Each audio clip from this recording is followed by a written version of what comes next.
Hello दोस्तों, स्वागत है आपका मेरे YouTube channel let's study with Poonam में, जिसमें हम जीके जीएस से रिलेटेड टॉपिक के बारे में चर्चा करते हैं। आज हम बात करने वाले हैं वाल्मीकि जयंती के बारे में। तो चलिए शुरू करते हैं। अश्विन महीने की पूर्णिमा को वाल्मीकि जयंती पर्व के रूप में मनाया जाता है। पुराणों के मुताबिक इन्होंने कठिन तपस्या कर महर्षि का पद प्राप्त किया था। ब्रह्मा जी के कहने पर इन्होंने भगवान श्री राम के जीवन पर आधारित रामायण नाम का महाकाव्य लिखा था। ग्रंथों में इन्हें आदि कवि कहा गया है। इनके लिखे आदि काव्य श्रीमद् वाल्मीकि रामायण संसार का सबसे पहला काव्य माना जाता है। वरुण के पुत्र और वाल्मीकि नाम के बारे में अब हम जानने का प्रयास करेंगे। वाल्मीकि महर्षि कश्यप और अदिति के 9वें पुत्र वरुण यानी आदित्य से इनका जन्म हुआ। धर्म ग्रंथों के मुताबिक महर्षि वाल्मीकि का नाम पहले रत्नाकर था। वे अपने परिवार के पालन पोषण के लिए लूटपाट करते थे। एक बार उन्हें निर्जन वन में नारद मुनि मिले। जब रत्नाकर ने उन्हें लूटना चाहा तो उन्होंने रत्नाकर से पूछा कि यह काम तुम किस लिए करते हो। तब रत्नाकर ने जवाब दिया कि अपने परिवार के भरण पोषण के लिए।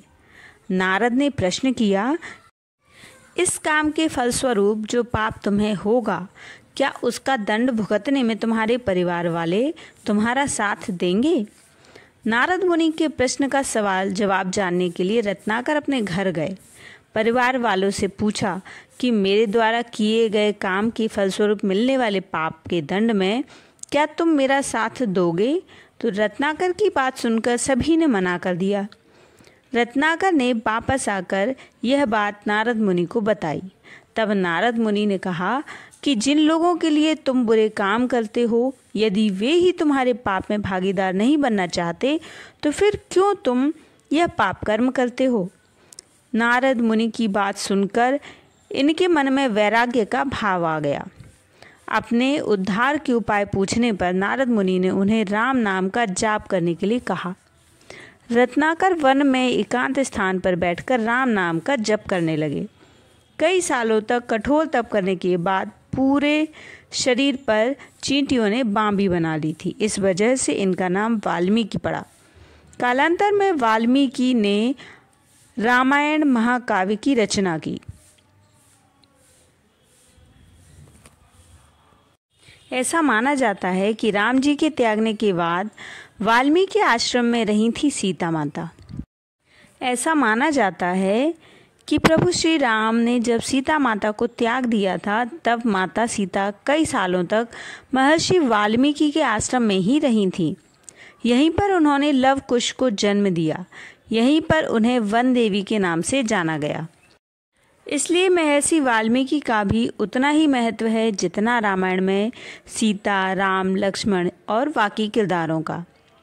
हर साल महर्षि वाल्मीकि जयंती पर्व अश्विन महीने की पूर्णिमा को मनाई जाती है। इस वीडियो में हमने जानने का प्रयास किया है कि कैसे रत्नाकर नाम के डाकू, जो महर्षि नारद की बातों से प्रभावित होकर उनके बताए गए मार्ग पर चलकर भगवत प्राप्ति करता है, भगवत शरण में आता है और अपने जीवन का उद्धार करता है।